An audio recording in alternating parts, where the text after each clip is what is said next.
Tapi dalam peristiwa kali ini, murid-muridnya pun gagal mengerti bahasa daripada Tuhan Yesus. Hari ini ku bersyukur merasakan kasih setiamu. Shalom saudara, selamat pagi. Kita ketemu kembali pagi dalam Morning Devotion. Selamat pagi saudara-saudara, apa kabar? Kita akan baca firman Tuhan dari Markus 8 ayat 14-21. Demikian firman Tuhan. Kemudian ternyata murid-murid Yesus lupa membawa roti. Hanya sebuah saja yang ada pada mereka dalam perahu. Lalu Yesus memperingatkan mereka, katanya, berjaga-jagalah dan awaslah terhadap ragi orang Farisi dan ragi Herodes. Maka mereka berpikir-pikir dan seorang berkata kepada yang lain, itu dikatakannya karena kita tidak mempunyai roti. Dan ketika Yesus mengetahui apa yang mereka perbincangkan, ia berkata, mengapa kamu memperbincangkan soal tidak ada roti? Belum jugakah kamu faham dan mengerti? Telah degilkah hatimu? Kamu mempunyai mata? Tidakkah kamu melihat? Dan kamu mempunyai telinga? Tidakkah kamu mendengar? Tidakkah kamu ingat lagi pada waktu aku memecah-mecahkan 5 roti untuk 5.000 orang itu? Dan berapa bakul penuh potongan-potongan roti kamu kumpulkan? Jawab mereka, 12 bakul. Dan pada waktu 7 roti untuk 4.000 orang itu, berapa bakul penuh potongan-potongan roti kamu kumpulkan? Jawab mereka, 7 bakul. Lalu katanya kepada mereka, masihkah kamu belum mengerti? Saudaraku, berhubungan dengan ragi Farisi dan ragi Herodes, Yesus sedang berbicara secara metafora, yaitu karena Markus, saudara, menggunakan roti itu sebagai simbolis. Tapi murid-murid Tuhan Yesus menyangka dia bermaksud hal yang lahiriah. Jadi murid-murid gagal memahami arti daripada simbolis daripada peristiwa sebelumnya. Tentu kita mengetahui bahwa Tuhan Yesus berbicara pada orang banyak dalam perumpamaan. Tuhan Yesus juga tahu bahwa orang banyak itu buta dan tuli pada kebenaran yang dia ingin sampaikan. Tapi Tuhan Yesus secara tersendiri menyingkapkan arti dari perumpamaan itu, saudara, kepada murid-muridnya. Tapi dalam peristiwa kali ini, murid-muridnya pun gagal mengerti bahasa daripada Tuhan Yesus. Injil Markus menunjukkan bahwa waktu Yesus berbicara ragi Farisi atau ragi Herodes itu, sebenarnya berbicara tentang pengaruh dari karakter dan sikap mereka atau pola hidup yang lebih mementingkan hal-hal lahiriah daripada perubahan batiniah.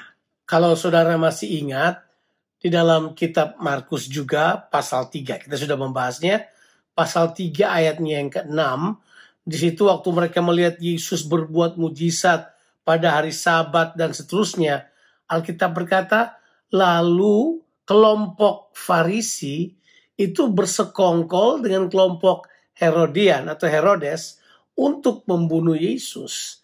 Jadi sebenarnya kelompok ini adalah 2 kelompok yang bertentangan, tapi mereka datang untuk membunuh Yesus. Nah, Yesus sedang mengatakan kepada murid-muridnya, waspada. Waspada terhadap ragi. Nah, ragi ini berbicara tentang pengaruh negatif dari. Jadi mereka membawa pengaruh negatif. Pengaruh negatif itu kelihatan kecil sekali. Tapi kalau dia datang pada seseorang, itu akan menghamiri kita. Sebab begini saudara, Farisi mewakili kelompok orang-orang yang munafik. Orang-orang yang lebih mempertontonkan ritual-ritual lahiriah dibanding kebenaran batiniah. Sedangkan Herodes berbicara tentang orang yang mencari aman. Yang suka kenyamanan, keinginan dunia sampai mengorbankan orang lain. Masih ingat? Dia karena hawa nafsu berkata kepada anak daripada Herodias yang bernama Salome, minta apa saja yang kau minta, yang kamu mau. Bahkan separuh dari kerajaanku kuberikan kepadamu. Kita sudah baca itu di pasal yang ke-6 Injil Markus. Jadi Markus mau beritahu buat kita begini, bahwa Yesus sedang memberitahu waspada pada gaya hidup mereka yang berbahaya untuk kamu, yang tidak dapat memahami bahwa perkara rohani lebih penting daripada ritual-ritual agamawi dan kemunafikan atau kebenaran palsu manusia. Bahwa perkara-perkara rohani yang Tuhan Yesus bawa lebih penting daripada rasa nyaman duniawi yang dipertontonkan, yang ditunjukkan oleh Herodes, sampai mengorbankan orang-orang yang kudus dan benar seperti Yohanes Pembaptis. Tapi muridnya salah mengerti, dan Yesus tetap ingin menjelaskan kepada mereka sesuatu yang penting. Sementara murid-muridnya memikirkan roti yang sebenarnya yang ada walaupun cuma satu. Murid-muridnya, saudaraku, tidak menganggap satu roti itu tidak berarti, sehingga mereka menganggapnya tidak ada. Yesus menghardik mereka dengan apa yang dilakukannya. Dengan 5 roti dan 2 ekor ikan, memberi makan berapa orang, saudara? Beri makan 5.000 orang. Dan juga 7 roti memberi makan 4.000 orang. Masih tidak mengerti bahwa Tuhan itu sanggup untuk melipat gandakan. Kalau itu cuma satu, juga Tuhan pasti sanggup melipat gandakannya dan membuatnya cukup. Dan memang betul, seringkali cuma satu jadi dianggap nggak ada. Jadi mereka bilang, padahal ada 1 roti, cuma 1. Jadi mereka bilang, kami tidak membawa roti. Seringkali memang kita gagal paham.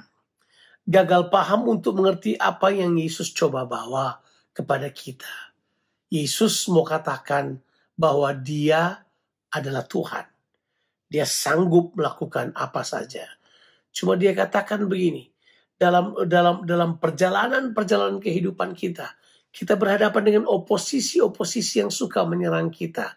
Serangannya sangat berbahaya, seperti ragi Farisi dan ragi Herodes. Dia mau muridnya waspada, tapi muridnya masih bingung.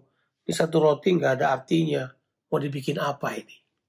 Saudara, seringkali kita melihat apa yang kita miliki sebagai sesuatu yang tidak berarti.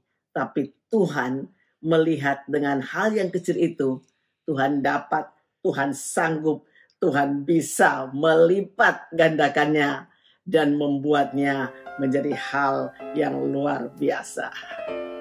Tuhan Yesus memberkati saudara sekalian. Have a blessed day. Amin.